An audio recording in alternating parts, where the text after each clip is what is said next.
Hey guys, welcome back to the another video of government job channel. तो guys, आज के इस video में मैं आपको बताने वाली हूँ इंडियन कोस्ट गार्ड की तरफ से जो न्यू रिक्रूटमेंट आउट हुए हैं, यानी कि नाविक और यांत्रिक की पोस्ट के लिए। तो इनके जो एप्लीकेशन की डेट है वो 2 जुलाई 2021 से लेकर 16 जुलाई 2021 तक होने वाली है। यानी कि 2 जुलाई से सभी कैंडिडेट्स अप्लाई कर सकते हैं। जितने कैंडिडेट्स एलिजिबल है या फिर अप्लाई करने के लिए इंटरेस्टेड है, तो वो सभी कैंडिडेट्स 2 जुलाई से स्टार्ट कर सकते हैं अप्लाई करना। तो गाइज, आप सभी को मेक श्योर कर लेना चाहिए डॉक्यूमेंट्स होते हैं वो अवेलेबल है कि नहीं। अगर नहीं है, आपको पता नहीं है कि कौन कौन से डॉक्यूमेंट अपलोड करना पड़ते हैं, तो इस वीडियो में आपको कंप्लीट जानकारी मिल जाएगी कि कौन कौन से डॉक्यूमेंट्स आपको अपलोड करने पड़ते हैं। तो गाइज, ये इस नोटिफिकेशन में कंप्लीट बताया है कि डॉक्यूमेंट्स कौन कौन से अप्लाई करने पड़ते हैं। तो सबसे पहले आपको पासपोर्ट साइज का रिसेंट कलर फोटोग्राफ अपलोड करना पड़ता है स्कैन करके। तो वो जो फोटोग्राफ होना चाहिए वो कुछ इस तरीके से होना चाहिए कि आपने एक ब्लैक स्लेट आपके चेस्ट के सामने मतलब ऐसे होल्ड करके, और उसमें आपका जो नाम है और जिस डेट पर आपने ये फोटोग्राफ क्लिक किया है उसका डेट और आपका नाम कंप्लीट कैपिटल लेटर्स में उस पर लिखा हुआ होना चाहिए विथ वाइट चॉक। आप देख सकते हैं। तो ये सब आपको मतलब ऐसा फोटो क्लिक करना पड़ेगा और उसे स्कैन करके अपलोड करना पड़ेगा। उसी के साथ आपकी सिग्नेचर जो होती है वो भी आपको अपलोड करनी पड़ती है। लेफ्ट हैंड थंब प्रिंट या फिर थंब इम्प्रेशन का इमेज जो होता है वो भी अपलोड करना पड़ता है। डेट ऑफ बर्थ सर्टिफिकेट आपको अपलोड करना पड़ता है। लेकिन date of birth certificate guys, अगर आपके पास नहीं है तो 10th क्लास मार्कशीट भी आप अपलोड कर सकते हैं, या फिर आपके पास बर्थ सर्टिफिकेट है तो वो इंग्लिश या फिर हिंदी में ही होना चाहिए। नेक्स्ट जो है गाइस, फोटो आइडेंटिटी प्रूफ। तो फोटो आइडेंटिटी प्रूफ में आप आधार कार्ड का फोटो भी अपलोड कर सकते हैं, या फिर वोटर आईडी है आपके पास, पासपोर्ट है, पैन कार्ड या फिर ड्राइविंग लाइसेंस, इन सभी में से कोई भी एक आइडेंटिटी प्रूफ है तो वो आप अपलोड कर सकते हैं। उसके बाद 10th क्लास की मार्कशीट और 10th क्लास की जो सर्टिफिकेट होता है 10th क्लास सर्टिफिकेट, वो भी आपको अपलोड करना पड़ता है। EWS SC ST OBC candidates के लिए जो सर्टिफिकेट्स होते हैं उनको कैटेगरी वाइज मतलब जो दर्शाते हैं, तो वो सर्टिफिकेट्स उन्हें अपलोड करने पड़ेंगे। तो गाइज, इसके बाद आपको सिग्नेचर अपलोड करनी पड़ती है पेरेंट की, मदर या फिर फादर, दोनों में से किसी भी एक के आप सिग्नेचर अपलोड कर सकते हैं, सिग्नेचर का फोटो अपलोड कर सकते हैं। या फिर आप के कोई पेरेंट नहीं है तो आप गार्डियन का भी सिग्नेचर अपलोड कर सकते हैं। उसके बाद गाइस, सर्विस कर रहे हैं आप या फिर एक्स सर्विसमैन थे तो आप सर्विस सर्टिफिकेट भी आपको अपलोड करना पड़ेगा। उसके बाद एडिशनल डॉक्यूमेंट जो अपलोड करने पड़ते हैं नाविक की पोस्ट के लिए, जो कि नाविक JD की पोस्ट होती है, उनके लिए गाइस 12th क्लास का मार्कशीट और 12th क्लास का सर्टिफिकेट आपको अपलोड करना पड़ेगा।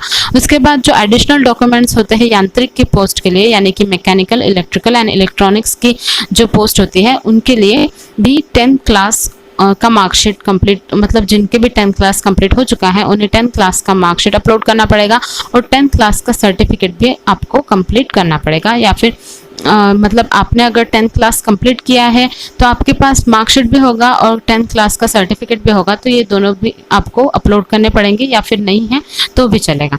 तो गाइज, नेक्स्ट जो है डॉक्यूमेंट्स अपलोड करने पड़ते हैं शॉर्टलिस्टेड फॉर स्टेज 2। तो गाइज, पहले तो हम फॉर्म अप्लाई कर रहे हैं स्टेज 1 के लिए। स्टेज 1 के जो भी शॉर्टलिस्टेड कैंडिडेट्स होंगे, जो भी मेरिट लिस्ट वाइज शॉर्टलिस्ट होंगे, तो उन्हीं कैंडिडेट्स को स्टेज 2 के लिए जो डॉक्यूमेंट्स है वो हम आपको बाद में बताएंगे। तो नोट में गाइज बताया है कि जो साइज बताया है सभी डॉक्यूमेंट्स को अपलोड करने का, वो 10 KB to 100 KB के बीच में होना चाहिए। और उसके बाद जो नेक्स्ट है, जो कि बहुत ज़्यादा इंपॉर्टेंट है, वो है कि आपने जो डॉक्यूमेंट्स अपलोड किए हैं उसका डेट ऑफ इशू जो होने वाला है वो 16 जुलाई 2021 से पहले होना चाहिए। यानी कि जितने भी कैंडिडेट्स फॉर्म अप्लाई कर रहे हैं SC ST OBC जो कि EWS या फिर ऐसे किसी भी कैटेगरी से बिलोंग करते हैं, तो उनके जो डॉक्यूमेंट्स हैं वो 16 जुलाई 2021 से पहले इशू किए गए होने चाहिए। और गाइज, जो लास्ट डेट या फिर इसके बाद जो वैलिडिटी होती है हर एक डॉक्यूमेंट्स की, तो हर उस डॉक्यूमेंट्स की वैलिडिटी जो होनी चाहिए वो 13 अप्रैल 2022 से ऊपर ही होनी चाहिए। यानी कि ज़्यादा से ज़्यादा आपकी जो वैलिडिटी है इन डॉक्यूमेंट्स को अपलोड करने के लिए, जो डॉक्यूमेंट्स की वैलिडिटी होती है वो 13 अप्रैल 2022 तक होनी चाहिए। क्योंकि जो मतलब आपका डॉक्यूमेंट वेरिफिकेशन होता है स्टेज 2 के बाद, तो वहाँ पर मतलब तब तक तक आपका डॉक्यूमेंट वेरिफिकेशन अगर हो जाए तो आपके जो डॉक्यूमेंट्स आपने अपलोड किए हैं तो वही डॉक्यूमेंट्स आपको डॉक्यूमेंट वेरीफाई करते टाइम देने पड़ेंगे। तो आपकी जो वैलिडिटी है हर एक डॉक्यूमेंट की वो कम से कम 13 अप्रैल 2022 तक होनी ही चाहिए।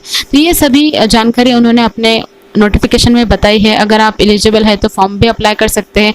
यहाँ पर आपको जो फीस है, जो कि SC ST कैटेगरी के जो कैंडिडेट्स हैं उनको कोई भी फ़ी नहीं है, लेकिन जो जनरल कैटेगरी में आते हैं उन सभी कैंडिडेट के लिए 250 रुपीज़ फ़ी है। तो आपको ये पेमेंट करनी पड़ेगी जब भी आप फॉर्म अप्लाई करेंगे। तो गाइस ये जो कंप्लीट जानकारी है ये आप हमारे वेबसाइट पर भी पढ़ सकते हैं। ये हमारे वेबसाइट का इंटरफेस है और यहाँ से आप कंप्लीट जानकारी पढ़ सकते हैं जो कि कोस्ट गार्ड, यांत्रिक, नाविक और रिक्रूट 2021 की पोस्ट के लिए है। तो यहाँ पर आप कंप्लीट जानकारी देख सकते हैं। उसी के साथ यहाँ पर आपको नोटिफिकेशन का लिंक भी मिल जाएगा, जो कि नोटिफिकेशन आपका ऑफिशियल नोटिफिकेशन है ICG की तरफ से, वो यहाँ से आप डाउनलोड कर सकते हैं। और फॉर्म अप्लाई लिंक भी एक्टिवेट हो जाएगा 2 जुलाई से, तो आप तब से फॉर्म भी अप्लाई कर सकते हैं यहाँ पर क्लिक करके। तो गाइज ये कंप्लीट जानकारी आपको हमारे ऑफिशियल वेबसाइट पर मिल जाएगी और ऑफिशियल वेबसाइट का जो लिंक है इसी वीडियो के डिस्क्रिप्शन बॉक्स में आपको मिल जाएगा। और अगर आप हमारे चैनल पर न्यू हैं तो प्लीज़ चैनल को सब्सक्राइब कीजिए ऐसे ही न्यू अपडेटेड कंटेंट्स के लिए। और गाइज अगर आपको ये वीडियो भी पसंद आया हो, हेल्पफुल है अगर आपके लिए, तो प्लीज़ वीडियो को लाइक कीजिए, शेयर कीजिए और हमारे चैनल को सब्सक्राइब कीजिए। Thank you all.